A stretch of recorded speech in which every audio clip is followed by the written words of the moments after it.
Hello students, after the completion of the chapter, that is the electrostatics, the new chapter of your 12th standard, that is the current electricity. You are familiar with that current and electricity that you have studied already in the 11th standard, in which you have studied about the Ohm's law, specific resistance, Joule's law, like this. Okay. And again, you have calculated the resistances in series and in parallel combination like this. This is the parallel combination and this is the series combination. We have calculated here the current through that circuit or through that resistances by using the Ohm's law. But if there is any complicated network, and in that network if you have to determine the current or electricity by using that Ohm's law, it will be get difficult, and therefore the new law will be given by the scientist Kirchhoff's for the electrical network, in which he has given the two laws. Kirchhoff's first law, that is called as Kirchhoff's current law, and second one, that is the Kirchhoff's voltage law. So first we discuss here about the Kirchhoff's current law or Kirchhoff's first law. The statement of that Kirchhoff's law is that, current law is that the algebraic sum of the current at any junction, the algebraic sum of the current at any junction is always zero in electrical network. अब junction means क्या होगा? The point where the one or more than two conductors are connected, that is called as junction. Is for example, this is the one of the wire, this one second, this one third, fourth, like this. इस तरह से अगर कोई combination है तो that is called as junction, that is called as junction. Suppose I1, I2, I3, I4 and I5. These are the current which are approaching and leaving the junction. Okay. अब statement क्या बोल रहा था? The algebraic sum of the current at any junction is always zero in an electrical network. This is the junction point. Means जहां पर more than two or more conductors connected रहेंगे उसको क्या बोलेंगे अपन? जंक्शन. जैसा इस फिगर में भी देखते थे, ये हो गया junction. This is also the junction. ठीक है, this is also the junction. यहाँ पर more than two or more conductors are connected, that is called as junction. तो यहां पर किरचॉफ्स लॉ ने क्या बोला है? The algebraic sum of the current at any junction is always zero, but there are given some sign convention. Sign convention में क्या बोला है? The current approaching the junction, current approaching junction, current approaching the junction is considered positive and current leaving the junction, current leaving the junction is considered negative. इसका meaning ऐसा होगा, जो current junction की तरफ आ रहा है उसको क्या कंसिडर करना है? पॉजिटिव, और जो करंट जंक्शन से बाहर जा रहा है उसको क्या कंसिडर करना है? निगेटिव. तो यहां पर इस फिगर में देखो, this is the junction, these are the conductors which are connected at this point O, and I1, I2, I3, I4, I5 with the current passing through that all the conductors. तो क्या बोले अपन ने? जो current junction की तरफ आएगा वो क्या कंसिडर करना है? Positive. So here this I1 is the current which will be flowing towards the junction, means this is positive. I2 is the current which will be leaving the junction, therefore it becomes negative. Then I3 is the current which will be again approaching the junction, means क्या लेना पड़ेगा? Positive, means plus I3. I4 is the current which will be leaving the junction, means क्या आएगा? Minus I4, and I5 is junction की तरफ आ रहा है इसलिए क्या आएगा? Plus, that is equal to zero. Means algebraic sum of the current at any junction is always zero. Means सभी की सम क्या होगी? जीरो. इसको अगर से सॉल्व करते फिर से अपन तो क्या मिलेगा? I1 plus I3 plus I5 is equal to, ये माइनस I2 है, इधर आएगा तो क्या हो गया? Plus I2 plus I4. Means क्या दिख रहा है यहाँ से?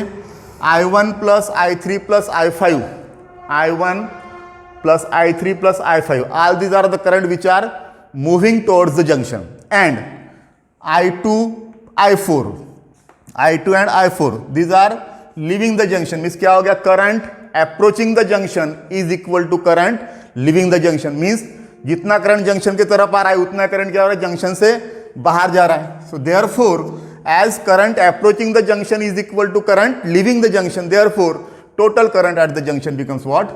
Zero. So this is the Kirchhoff's current law. The algebraic sum of the current at any junction is always zero. Current approaching the junction क्या कंसीडर करना है, positive, current leaving the junction क्या कंसीडर करना है, negative. जितना current junction की तरफ आएगा उतना ही करंट क्या होगा, जंक्शन से बाहर जाएगा, इसलिए टोटल करंट क्या रहेंगे यहाँ पर 0। Means this Kirchhoff's current law obeys the law of conservation of charge. कौन सा लॉ ओबे करता है, law of conservation of charge. ठीक है, क्यों, क्योंकि जितने चार्जेस करंट आ रहा है उतने क्या हो रहा है, करंट बाहर जा रहा है। मीन्स जितने चार्जेस जंक्शन पे आ रहे हैं उतने चार्जेस क्या होंगे, जंक्शन से बाहर जाएंगे। Means total number of charges at the junction is always constant और 0। So in this way this is about the Kirchhoff's first law. Now see the second law. Second law that is voltage law. क्या बोलना है उसको, Kirchhoff's voltage law. Statement is that in any network or in any closed mesh, the algebraic sum of the potential difference and the electromotive force is always 0.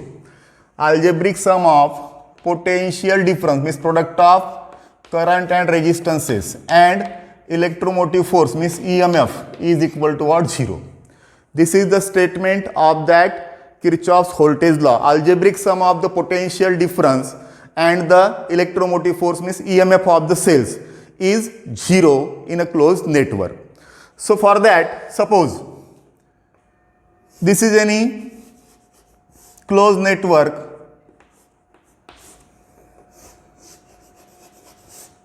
like this.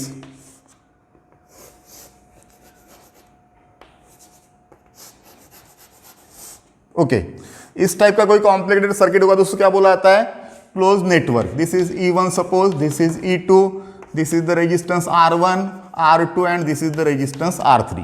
Okay, so while applying that Kirchhoff's law again there are the sign conventions. सबसे पहली बात तो क्या करना है, we have to trace that loop clockwise और anti clockwise. क्या करना है, इस लूप को ट्रेस करना है क्लॉकवाइज या एंटी क्लॉकवाइज। जैसा यहाँ पे अभी A, B, C, D, E, F, इसको कैसा ट्रेस किया अपन ने, क्लॉकवाइज ट्रेस कर दिया इसको। ठीक है, मीन्स जहां जहां जंक्शन दे रहा है वहां पर क्या करना है अपने को, पॉइंट्स पे नाम देना, जैसा A, B, C, D, E, F, A। Okay, अब ये जो नेटवर्क बन गया इसमें लूप कितने बन रहे, देखो लूप है एक क्लोज नेटवर्क। जैसा यहां से स्टार्ट किया मैंने तो A, B, C, F, A, A, B, C, F, A, ये क्या हो गया, एक लूप हो गया।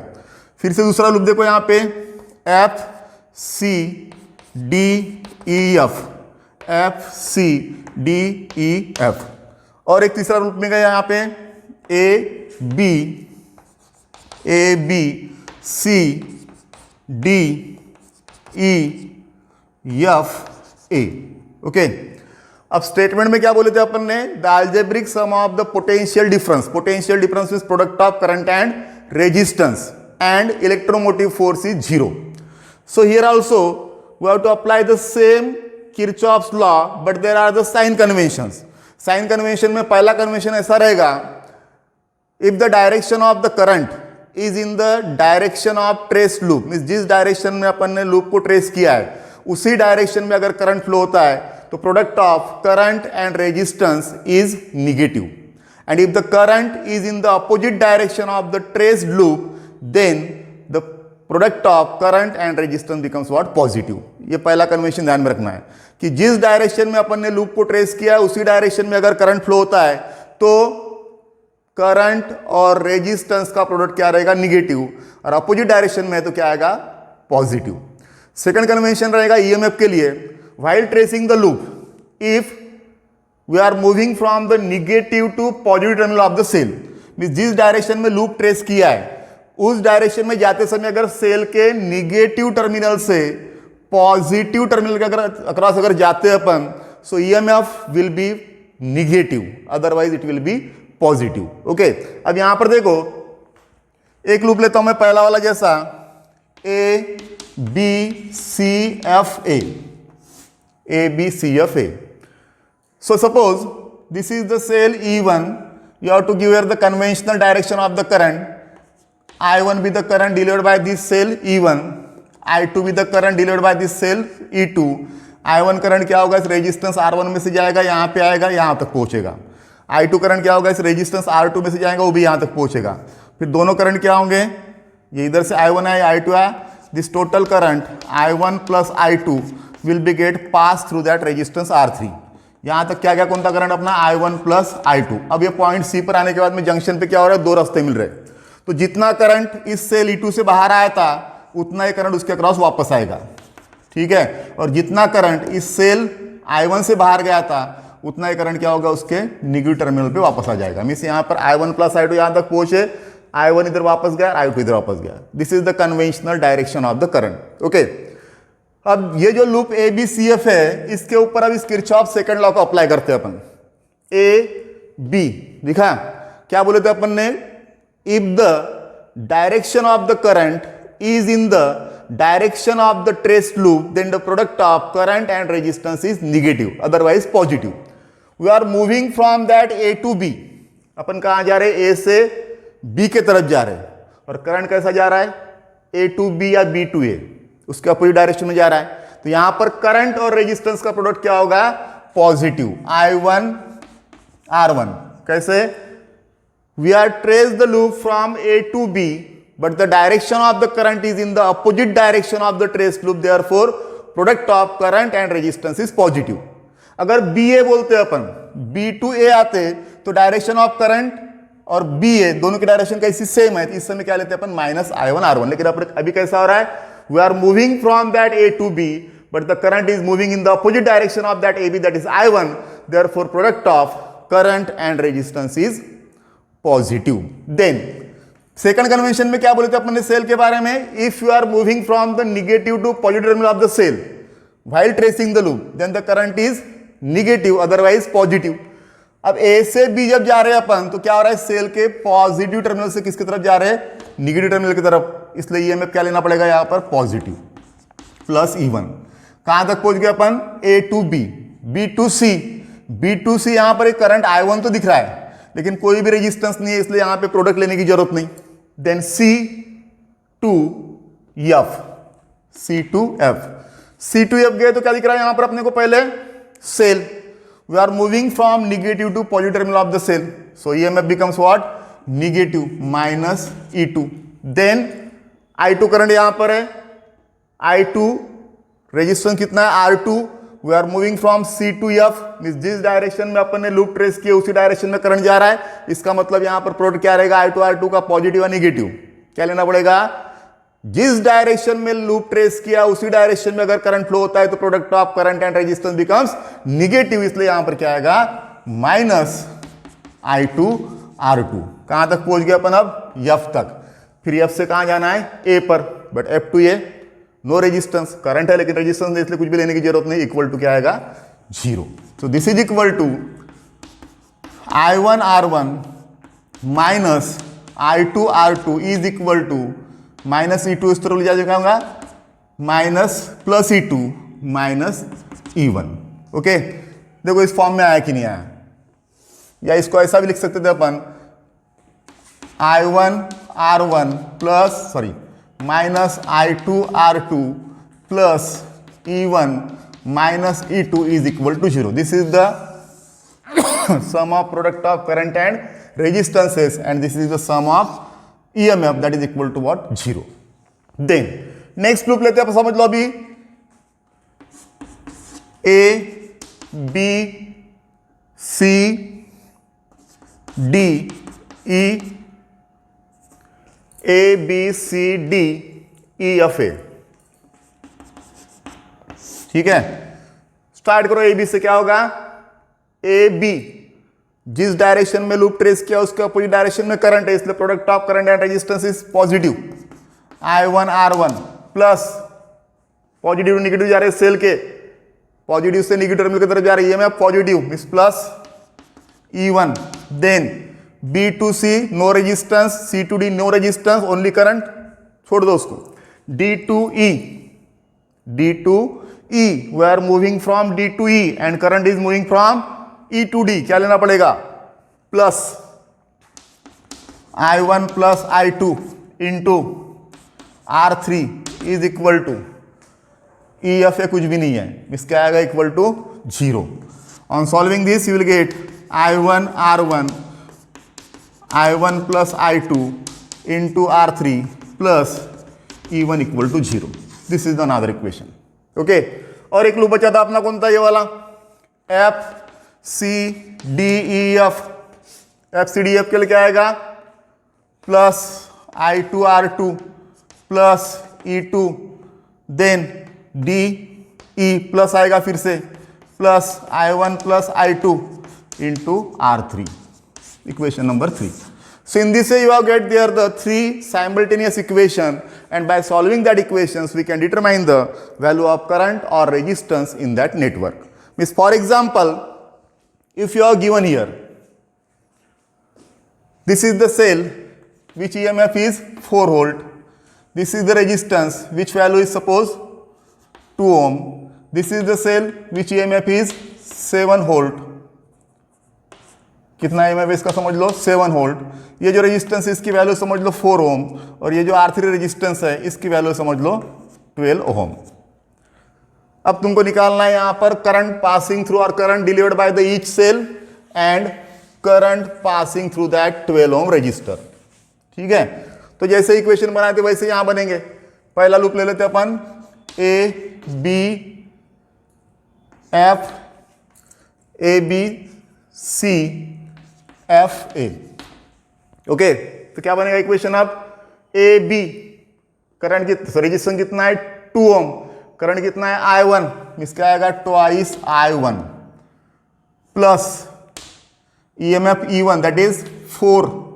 Then come back to this one, there is no resistance, then C2F minus क्या आएगा E2 7 प्लस सॉरी हाँ minus I2 R2 means 4 I2 is equal to 0. means this is twice I1 minus 3 minus 4 I2 is equal to 0. means twice I1 minus 4 I2 is equal to 3. Equation number 1. दूसरा loop ले लो एक आधा अभी, F C D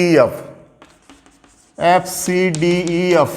okay, ये equation लिखा जाए उसका. एफ सी डी एफ के लिए क्या था, I2 की R2 की वैल्यू कितनी 4, इसे हो जाएगा 4 I2 प्लस कितना वोल्ट लिया अपन ने E2 7 plus I1 plus I2 into R3 कितना है 12 is equal to 0. This is 4 I2 plus 7 plus 12 I1 plus 12 I2 is equal to 0. On solving this one again, you will get here 4 12 I1 4 I2 and this 12 I2 कितना हो गया 16 I2 is equal to -7. हो गया. दो simultaneous equation, इसको solve करो. यहाँ से I1 और I2 की वैल्यू सेपरेटली निकालो. I1 और I2 की वैल्यू निकालने के बाद में टोटल करंट निकालना I1 प्लस I2 यहाँ से निकालते आएगा. ये साइमल्टेनियस इक्वेशन तुमको सॉल्व करते आते हैं, ये सॉल्व करना है और I1 I2 की वैल्यू निकालना है. So you will get the current through that value of I1 I2 and again the value of that I1 plus I2 that will be passing through that 12 ohm resistor. Okay, so in this way we will apply that Kirchhoff's voltage law. Okay, thank you.